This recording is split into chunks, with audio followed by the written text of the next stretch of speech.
Welcome back to my channel. আজকে নিয়ে এসেছি নিরামিষ পালং পানির রেসিপি। তো একটা বাটিতে ভালো করে একটা গরম জল করে নিয়েছি। তো তার মধ্যে 5-6 টুকরো কাজু বাদাম এবং পালং শাকের পাতাগুলোকে দিয়ে দিয়েছি। ডাঁটাগুলো দেওয়ার দরকার নেই। পালং শাকের পাতাগুলো হালকা করে ভাপ দিয়ে নেবো, অল্প একটু লবণ দিয়ে। এমনভাবে ভাপ দিতে হবে যাতে পাতার কালারটা না নষ্ট হয়ে যায়, সবুজ কালারটা।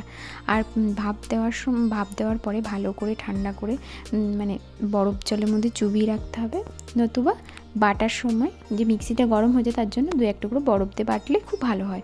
এদিকে কড়াইটা গরম করে সাদা তেল দিয়ে দিয়েছি বেশ খানিকটা। তো পনিরগুলোকে জাস্ট হালকা একটু ভেজে নেব।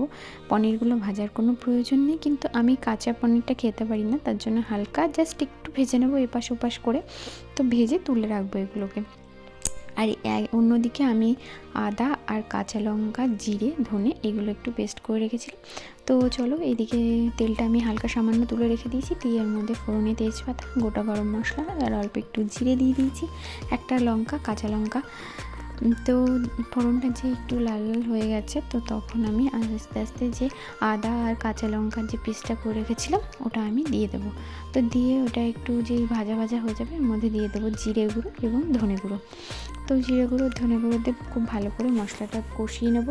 খুব ভালো করে কষাতে হবে। তো কষানোর পরে যখন দেখবো যে হালকা হালকা তেল ছাড়তে শুরু করেছে, তো তখন আমি পালং শাকের পিউরিটা দিয়ে দেবো। তো দেখতে পাচ্ছ হালকা হালকা সাদা সাদা দানা দানা, ওগুলো কাজু বাদামের পেস্ট। তো আমার এদিকে পালং শাকটা ভালো করে ফুটে উঠেছে। তো এবার আমি যে হালকা করে ভেজে রাখা পনিরটা, দেখতেই পাচ্ছ খুব একটা বেশি ভাজিনি, তো এইগুলো আমি পালং শাকের মধ্যে দিয়ে দিলাম। দিয়ে এবার একটু গরম মশলা দিয়ে দিলাম আর অল্প একটু নুন মিষ্টিও দিয়ে দিলাম। দেওয়ার পরে খুব ভালো করে নাড়াচাড়া করে নেব।